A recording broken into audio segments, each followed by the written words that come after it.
Welcome to the Aaron Harbour Show. And now, here's Aaron Harbour. Welcome to the Aaron Harbour Show. I'm your host, Aaron Harbour, and today we're talking about whether or not Washington, D.C. is broken, and if so, what can be done to fix it. If not, we'll just have a good time. Joining me today, my guests are the congressman from the 4th Congressional District who was reelected to his second term, Cory Garnder. Thank you for having me, Aaron. Thank you. It's great having you on the show again, Cory. Great to be here.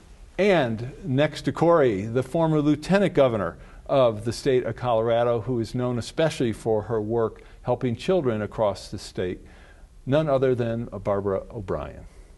Good to see you. It's great to have you on the program again. In fact, everyone's a veteran, and probably the most frequent veteran of the program, the former congressman and the former presidential candidate, the former gubernatorial candidate, Tom Tancredo. Tom, is there anything you haven't run for yet? Yes, and I'm going to announce it today.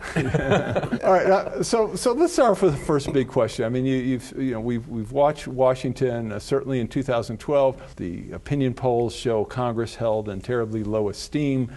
Barbra, is Washington, in your opinion, broken, or are things really working the way they're supposed to? I think watching from Colorado, it certainly looks, if not broken, dysfunctional in a really important way. And it's worrisome because we really need a country moving forward, and to see not high-minded debates and differences, but what seem to be personal squabbling and grudges held over from 20 years ago. It doesn't look like a place that can really pull us ahead. Tom, what's your sense of what's going on or not going on in Washington? Well, you're only upset, I suppose, if you think Washington is not working, if it's not going your way, if things are not working in a way that you think is appropriate. Not working it's an interesting concept. First of all, the country is split. We have this really very a small amount of people that would make up the independent. I mean, no matter how many people call them themselves that. Fact is, they do fall down on one side or the other of the spectrum of liberal or conservative. Oh, excuse me, progressive or conservative. And I'm glad I didn't have to correct you. Yeah, thank you. I know liberal is a dirty word. The fact is that because the country is split in that way, you're going to see that representation in Congress. If the whole country was voting progressive or conservative, believe me, things would be moving through the Congress quickly. But it's not. And so you shouldn't expect that the Congress is going to reflect anything different than the makeup of the nation.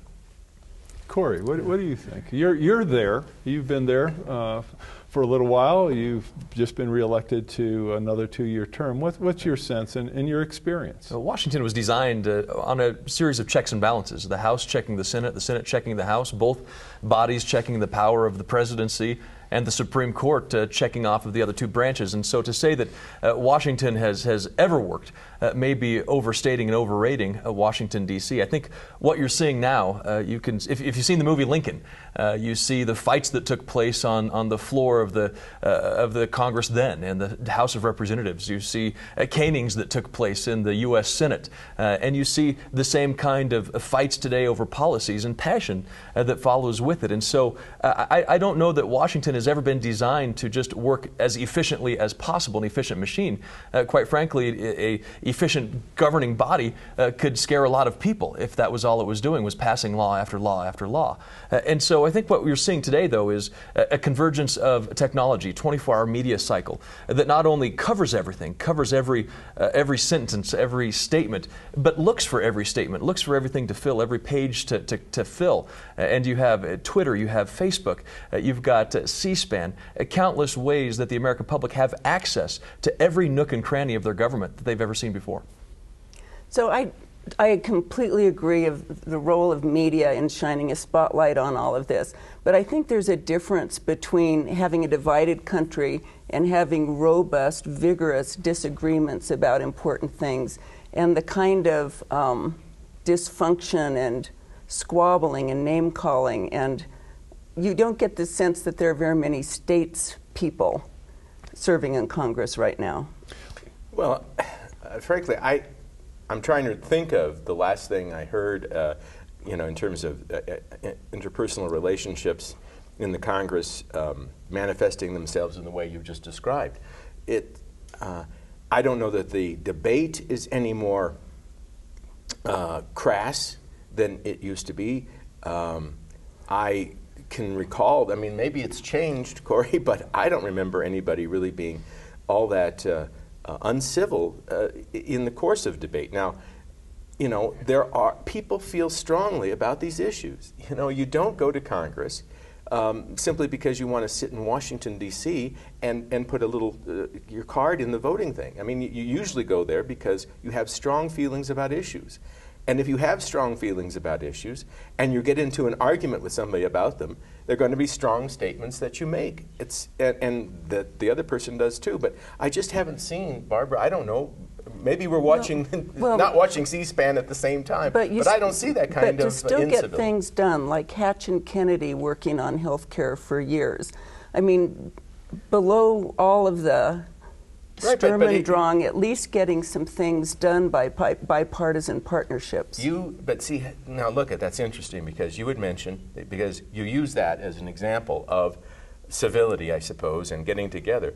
But I am absolutely opposed to what they did, and I would be arguing against it if I were there, you know, with every breath I could take. And so you think it was good that the two of them got together to do this. I think it was terrible. And so there we are. But I'm not second guessing the arguing. I think debating is absolutely essential in a democracy. But still getting things done, whether you agree with them or not, then get other things done. Well, but at least having... Okay, plenty of things get done that are insignificant in terms of a big policy debate. I mean, the Congress does act in a way that gets the trains running on time, I suppose. But you know, the big stuff, you're right. We're at loggerheads, but it goes back to what I'm saying. It's because the country is, and I would rather have nothing done than to have the president's agenda advanced. So there we are. I mean, we're stuck because if one house feels as I do and the other is opposed to it, probably nothing happens. And I think one of the challenges we have today are the big issues that we face. I mean, we're not talking about, you know, whether the Department of Education is running this program in the right way that they see fit, or whether this program over in the Department of Agriculture is being carried out properly. The questions go to the very basic future of our country, the future generations, a $16 trillion debt, whether Medicare is going to be around for future generations beyond 2023, a date when we know it begins to go insolvent, whether Social Security is going to be around after 2033, the date that the trustees of Social Security have said it begins to go, it actually hits its insolvent level as well. And so these are big issues that face the American public, and they're passionate debates, and they deserve that passion and attention. So you know, we're going to take a quick break, but I think one of the issues to come back to is in my discussions with people who were in the House and Senate, but not recently, you know, 10, 20, 30 years ago, the impression I've gotten from them is that the atmosphere was different. So I want to come back to that after we take this quick break. We'll be back with Tom Tancredo, Barbara O'Brien, and Cory Garnder. There's more of the Aaron Harber Show after this. Coming up next. Do you think the Republican Party would be willing to not increase the debt limit? If there is absolutely no willingness by this president to cut spending, then you're going to be looking at a partial shutdown of government.